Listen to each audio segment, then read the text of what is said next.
Hello बच्चे, तो कैसे हैं आप? उम्मीद करते हैं कि आप अच्छे होंगे। आज हम पढ़ने वाले हैं गोलीय दर्पण के बारे में।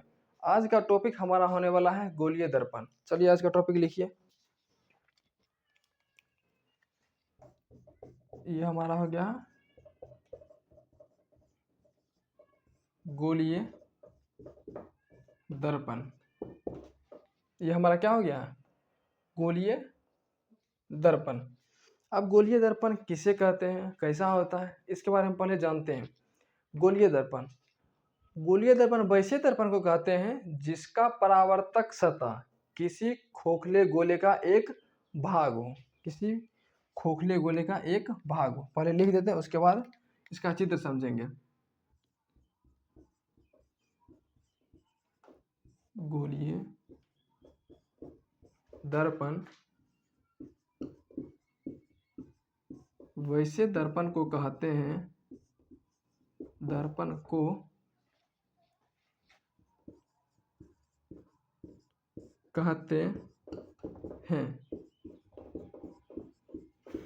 जिसका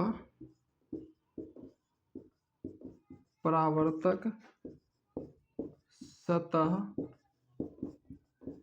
किसी खोखले गोले का एक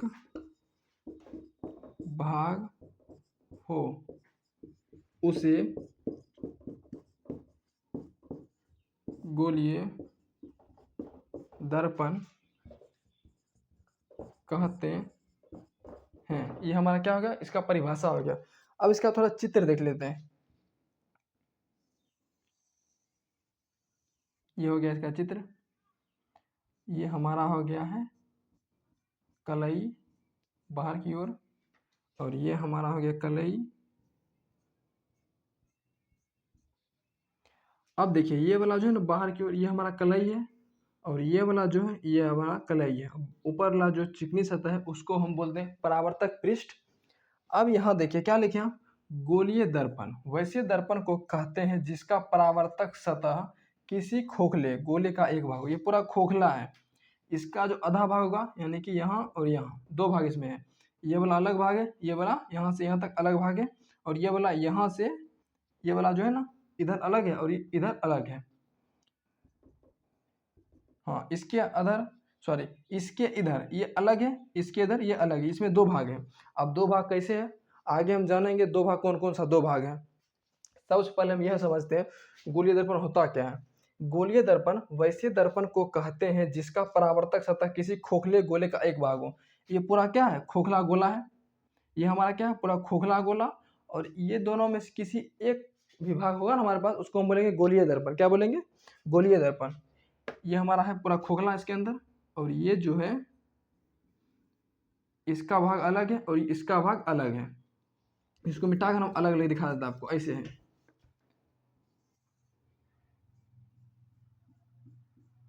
ऐसे है, और यहाँ वाला ऐसे है। हमारा ये दोनों क्या कहलाएगा? गोलीय दर्पण कहलाएगा। क्या कहलाएगा? गोलीय दर्पण। यहाँ हम लिख देते हैं लेकिन दोनों अलग अलग दर्पण है। ये गोलीय दर्पण है लेकिन दोनों अलग अलग दर्पण है। इसका नाम है उत्तल दर्पण और इसका नाम है अवतल दर्पण। इसको लिख देते हैं नीचे, उत्तल दर्पण, और ये हमारा अवतल दर्पण। अवतल दर्पण। यहाँ ध्रुव और यहाँ केंद्र। यहाँ ध्रुव और यहाँ केंद्र होता है। चलिए, ये दोनों को हम क्या बोलते हैं? गोलीय दर्पण बोलते हैं। गोलीय दर्पण बोलते हैं। क्या बोलते हैं? गोलीय दर्पण। ये दोनों हमारा क्या है? गोलीय दर्पण है। यहाँ नहीं दिख रहा है, इसको हम क्या करते हैं? थोड़ा ऊपर लेते हैं। ये दोनों हमारा क्या है? गोलीय दर्पण।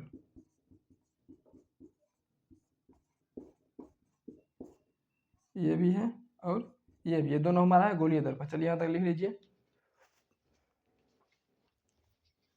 चलिए अब हम इसके आगे जानेंगे गोलीय दर्पण के बारे में कुछ महत्वपूर्ण बातें।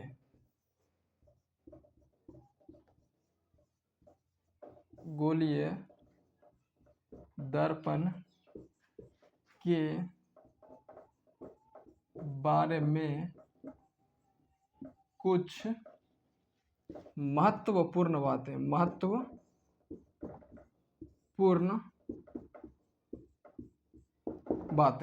अब महत्वपूर्ण बातें क्या है? सबसे पहले तो हम गोलीय दर्पण बना लेते हैं। ये हमारा हो गया अवतल दर्पण और ये हमारा हो गया है उत्तल दर्पण और ये हमारा हो गया, बीच में रहता है केंद्र, इसको सेंटर बोलते हैं इंग्लिश में।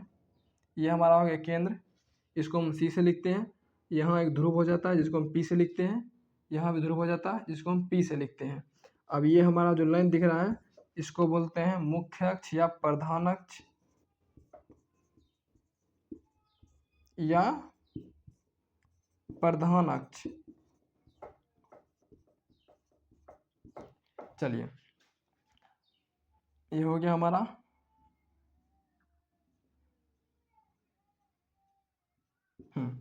ये हमारा क्या हो गया केंद्र। इसको हम बोलते हैं वक्रता केंद्र। क्या बोलते हैं इसको हम? इसको यहाँ लिख देते हैं, इसको बोलते हैं वक्रता केंद्र।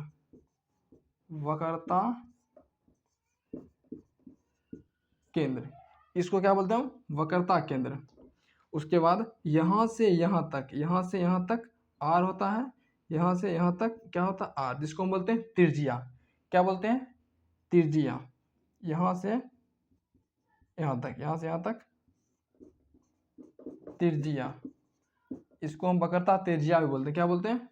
वक्रता त्रिज्या। वक्रता त्रिज्या भी इसको कहते हैं। इसको पहले देख लीजिए।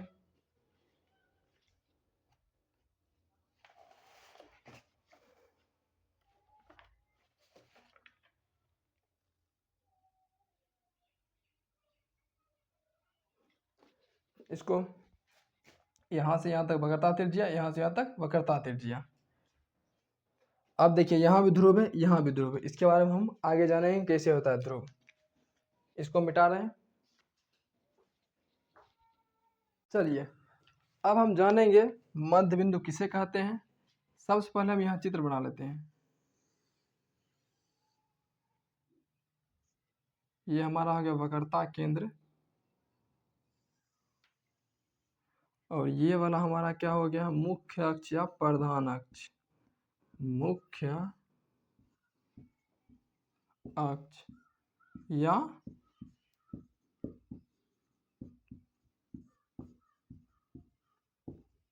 प्रधान अक्ष और ये हमारा हो गया क्या? वक्रता केंद्र। क्या हो गया? वक्रता केंद्र। इसको भी लिख देते हैं।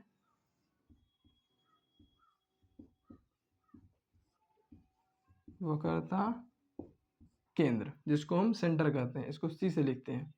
और ये ध्रुव हो गया है, ये ध्रुव हो गया, यहाँ से यहाँ तक आर हो गया है, यहाँ से यहाँ तक आर, जिसको हम बोलते हैं वक्रता त्रिज्या। और ये हमारा क्या हो गया? कलई।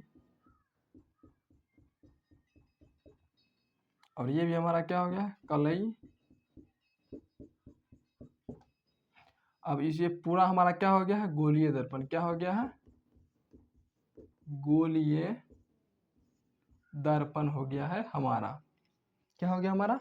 ये गोलीय दर्पण हो गया है। चलिए इसको हम लिखते हैं। और ये इसको क्या बोलते हैं हम? ध्रुव। क्या बोलते हैं? ध्रुव। अब सबसे पहले हम लिखेंगे ध्रुव किसे कहते हैं। सबसे पहले एक नंबर दीजिए और लिखिए ध्रुव। ध्रुव देखिए ध्रुव गोलीय दर्पण, ये हमारा क्या है? गोलीय दर्पण। और ये भी हमारा क्या है? गोलीय दर्पण।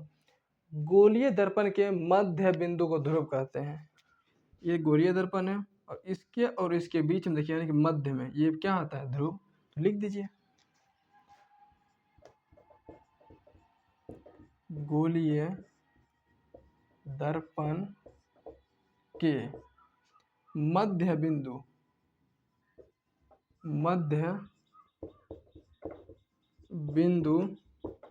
को ध्रुव कहते हैं। ध्रुव समझ गए?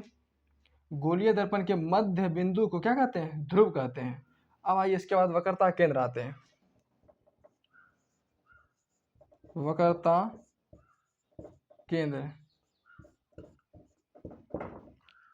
वक्रता केंद्र क्या है? बीच में है। देखिएगा,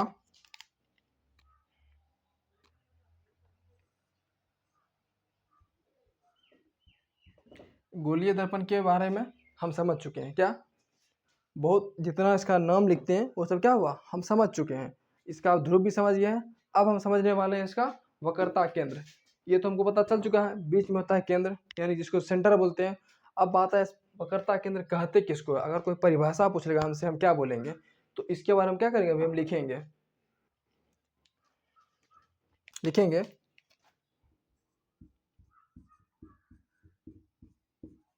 गोलीय दर्पण जिस गोले का भाग होता है, जिस गोले का भाग होता है, उस गोले के केंद्र को वक्रता केंद्र कहते हैं। क्या कहते हैं? वक्रता केंद्र कहते हैं। यहाँ समझिए, अब चित्र में ये क्या है? हमारा दर्पण है। ये भी क्या हमारा दर्पण है। हम क्या लिखे हैं? गोलीय दर्पण। गोलीय दर्पण जिस गोले का भाग होता है, ये भी गोलीय है और ये भी गोलीय है। पीछे बताए थे ना, ऐसे बताए थे। ये क्या है? इसको बोलते हैं अवतल दर्पण, इसको बोलते हैं अवतल दर्पण। ये क्या है? लेकिन है गोलीय दर्पण। ये हमारा क्या हो गया? केंद्र। ये हो गया ध्रुव और ये हो गया आर, यानी त्रिज्या, यहाँ से यहाँ तक। गोलीय दर्पण जिस गोले का भाग होता है, उस गोले के केंद्र को, ये क्या हमारा गोलीय दर्पण, इसका भाग क्या है? केंद्र तक है। इस केंद्र क्या बोलेंगे? वक्रता केंद्र कहेंगे। बस हो गया। अब आते हैं 3 नंबर में आते हैं। 3 नंबर में क्या है? ये ध्रुव हो गया, हमारा केंद्र हो गया। अब आते हैं वक्रता त्रिज्या। वक्रता त्रिज्या। अब वक्रता त्रिज्या किसे कहते हैं? जैसे देखिए यहाँ लिखे ना, गोलीय दर्पण जिस गोले का भाग होता है, उस गोले के यहाँ केंद्र की जगह सिर्फ त्रिज्या कर देना, बस हो गया वक्रता त्रिज्या। गोलीय दर्पण जिस गोले का भाग होता है, उस गोले के त्रिज्या को वक्रता त्रिज्या कहते हैं। वक्रता त्रिज्या कहते हैं। देखिए, ये हमारा गोलीय दर्पण है। इसका भाग क्या है? यहाँ से यहाँ तक भाग है और यहाँ से यहाँ तक क्या है? त्रिज्या है। इसी के ना भाग को हम बोले वक्रता त्रिज्या। वक्रता त्रिज्या। चलिए इतना लिख लीजिए। अब हम समझते हैं मुख्य अक्ष और प्रधान अक्ष। 4 नंबर में समझते हैं मुख्य अक्ष या प्रधान अक्ष किसे कहते हैं?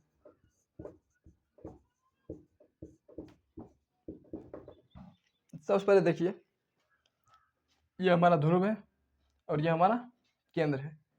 इसके जो देखिए ये वाला रेखा, ये जो सरल रेखा यानी कि सीधा रेखा, ये सीधा रेखा जो गुजर रही है, इसी को ना हम बोलते हैं मुख्य अक्ष या प्रधान अक्ष। क्या लिखेंगे? इसके परिभाषा हम क्या लिखेंगे? गोलीय दर्पण के ध्रुव से, गोलीय दर्पण के ध्रुव से वक्रता केंद्र को मिलाने वाली रेखा को क्या कहते हैं? मुख्य अक्ष या प्रधान अक्ष कहते हैं। देखिए ये हमारा क्या होगा? ध्रुव। ये हमारा क्या होगा? केंद्र। देखिए ध्रुव और केंद्र को ये रेखा मिला रही है, इसी को ना बोलते हैं मुख्य अक्ष या प्रधान अक्ष। अगर वहां समझ में नहीं आ रहा तो यहाँ देखिए, ये हो गया ध्रुव, ये हो गया केंद्र। ये ध्रुव से केंद्र तक जो रेखा आई है इसी को ना बोलते हैं हम क्या? मुख्य अक्ष या प्रधान अक्ष। चलिए इसको लिख लीजिए।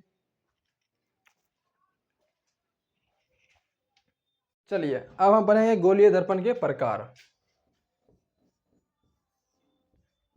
गोलीय दर्पण के प्रकार।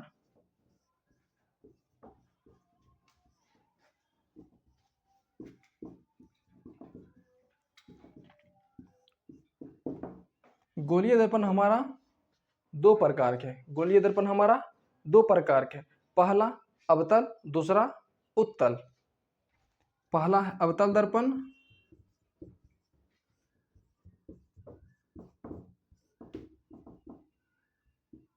दूसरा है उत्तल दर्पण। उत्तल दर्पण। अब हम दोनों को समझते हैं। अवतल दर्पण किसे कहते हैं और उत्तल दर्पण किसे कहते हैं?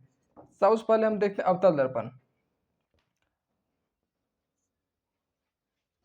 लिखेंगे अवतल दर्पण में जिस दर्पण का परावर्तक पृष्ठ या परावर्तक सतह, परावर्तक पृष्ठ या परावर्तक सतह या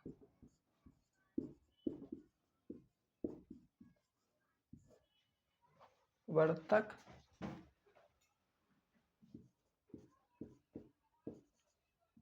पृष्ठ या परावर्तक सतह क्या होता है?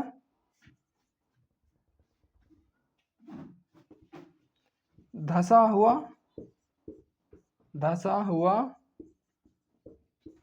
होता है। उसे क्या कहते हैं? उसे कहते हैं अवतल दर्पण। उसे अवतल दर्पण कहते हैं। अब इसका चित्र देखिए, ये हमारा हो गया दर्पण। ये जो हमारा बाहर से ऐसे ऐसे है इसको बोलते हैं कलई, और अंदर ये वाला जो है अंदर साइड से उसको क्या बोलते हैं हम? उसको बोलते हैं हम परावर्तक पृष्ठ। ये हमारा क्या हो गया? मुख्य अक्ष। यहाँ रहता है ध्रुव, यहाँ रहता है हमारा केंद्र, यहाँ रहता है हमारा फोकस। यहाँ से यहाँ तक हमारा हो गया त्रिज्या। ये हमारा कौन सा दर्पण हो गया? ये हमारा हो गया है अवतल दर्पण। अवतल दर्पण। चलिए इतना लिख लीजिए। अब आते हैं हमारा उत्तल दर्पण पर, इसको मिटा रहे हैं। अब आइए उत्तल दर्पण।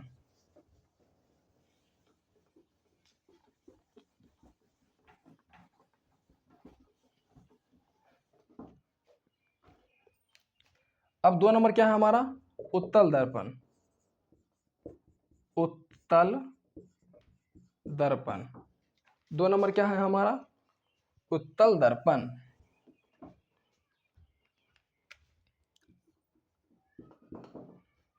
क्या है 2 नंबर? उत्तल दर्पण। अवतल दर्पण हमने क्या पढ़ा था अभी? जिस दर्पण का परावर्तक पृष्ठ धंसा हुआ रहता है उसे हम क्या कहते हैं? अवतल दर्पण। और उत्तल दर्पण हम क्या पढ़ेंगे? जिस दर्पण का परावर्तक पृष्ठ उभरा हुआ रहता है। कैसा? उभरा हुआ। जिस दर्पण का परावर्तक पृष्ठ या परावर्तक सतह, परावर्तक पृष्ठ या परावर्तक सतह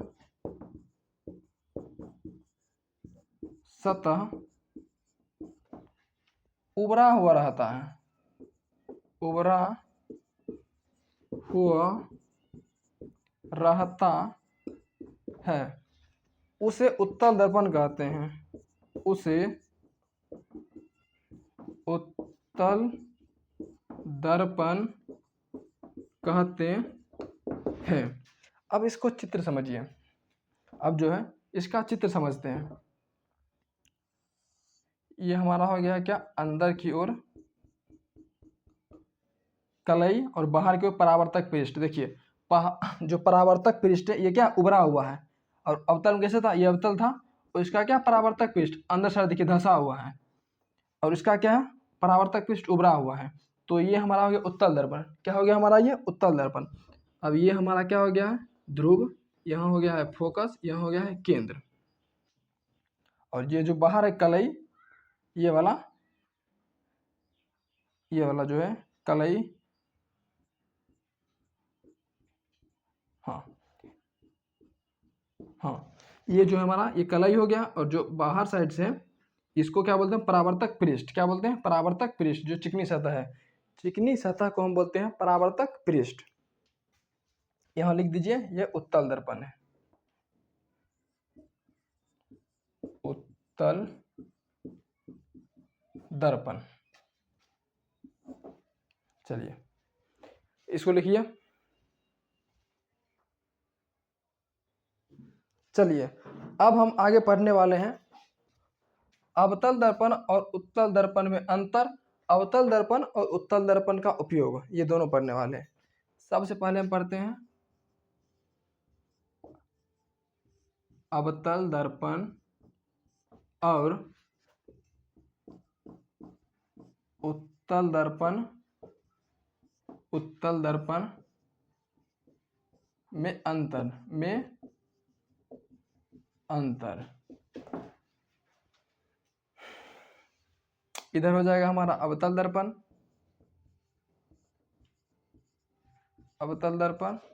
और इधर हो जाएगा हमारा उत्तल दर्पण, उत्तल दर्पण। एक नंबर। देखिए अवतल दर्पण में हमेशा वस्तु से बड़ा प्रतिबिंब बनता है। अवतल दर्पण में हमेशा वस्तु से बड़ा प्रतिबिंब बनता है, और उत्तल दर्पण में हमेशा वस्तु से छोटा प्रतिबिंब बनता है। कैसे बनता है, क्यों बनता है, अगली क्लास में पढ़ेंगे जब प्रतिबिंब निर्माण पढ़ना शुरू करेंगे तब। अभी हम समझते हैं अवतल दर्पण। अवतल दर्पण में वस्तु से बड़ा प्रतिबिंब बनता है। अवतल दर्पण में वस्तु से बड़ा प्रतिबिंब बनता है। अब इसमें क्या लिखेंगे, उत्तल दर्पण में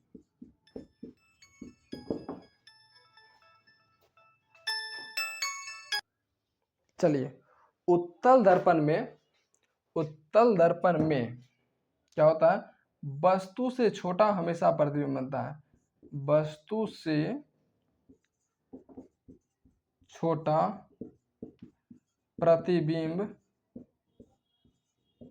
बनता है। और फिर आइए अवतल में। अवतल क्या होता है, आभासी और वास्तविक दोनों प्रतिबिंब बनता है।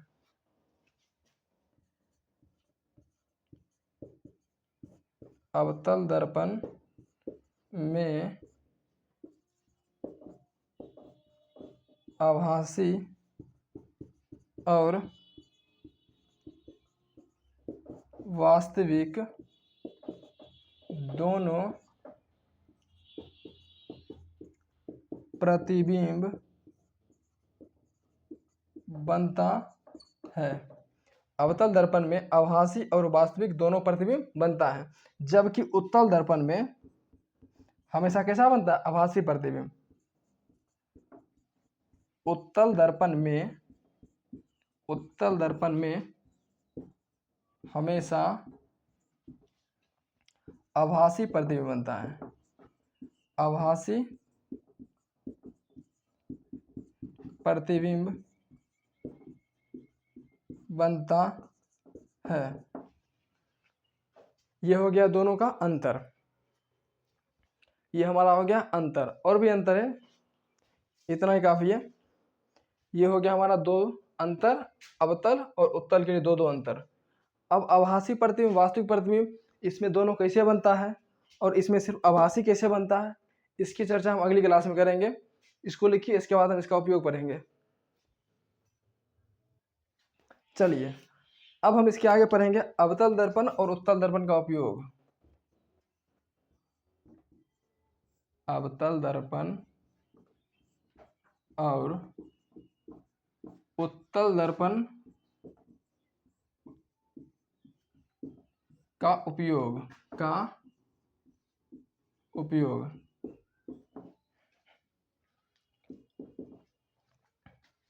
लिख देंगे पहले अवतल दर्पण और उत्तल दर्पण का निम्नलिखित उपयोग है।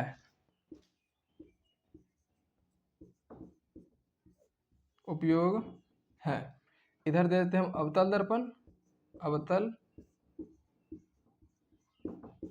और इधर हम दे देते हैं उत्तल दर्पण। चलिए 1 नंबर लिखते हैं हम। अवतल दर्पण का उपयोग, अवतल दर्पण का उपयोग हजामत यानी कि सैलून में होता है। अवतल दर्पण का उपयोग कहाँ होता है? सैलून में। अवतल दर्पण का उपयोग हजामत के रूप में किया जाता है। हजामत के रूप में किया जाता है। और उत्तल का उपयोग उत्तल दर्पण का उपयोग छोटा प्रतिबिंब को प्राप्त करने के लिए किया जाता है। अब इसका दूसरा अंतर लिखते हैं। अवतल दर्पण का उपयोग गाड़ी के हेडलाइट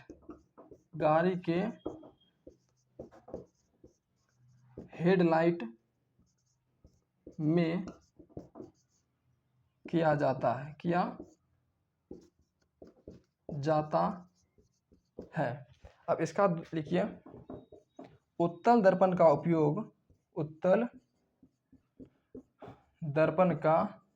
उपयोग गाड़ी के साइड मिरर में होता है। गाड़ी के साइड मिरर में होता है। देखिए अवतल दर्पण में हमेशा वस्तु से बड़ा प्रतिबिंब बनता है और उत्तल दर्पण में हमेशा वस्तु से छोटा प्रतिबिंब बनता है। और अवतल दर्पण का उपयोग हजामत यानी कि सैलून में किया जाता है और उत्तल दर्पण का उपयोग गाड़ी के साइड मिरर में किया जाता है। क्यों किया जाता है? क्योंकि उत्तल दर्पण में छोटा प्रतिबिंब बनता है ताकि जो ड्राइवर चलाता है गाड़ी, पीछे गाड़ी क्या कर सके, देख सके। चलिए इसके अगले क्लास में पढ़ेंगे अवतल दर्पण से बना प्रतिबिंब, उत्तल दर्पण से बना प्रतिबिंब।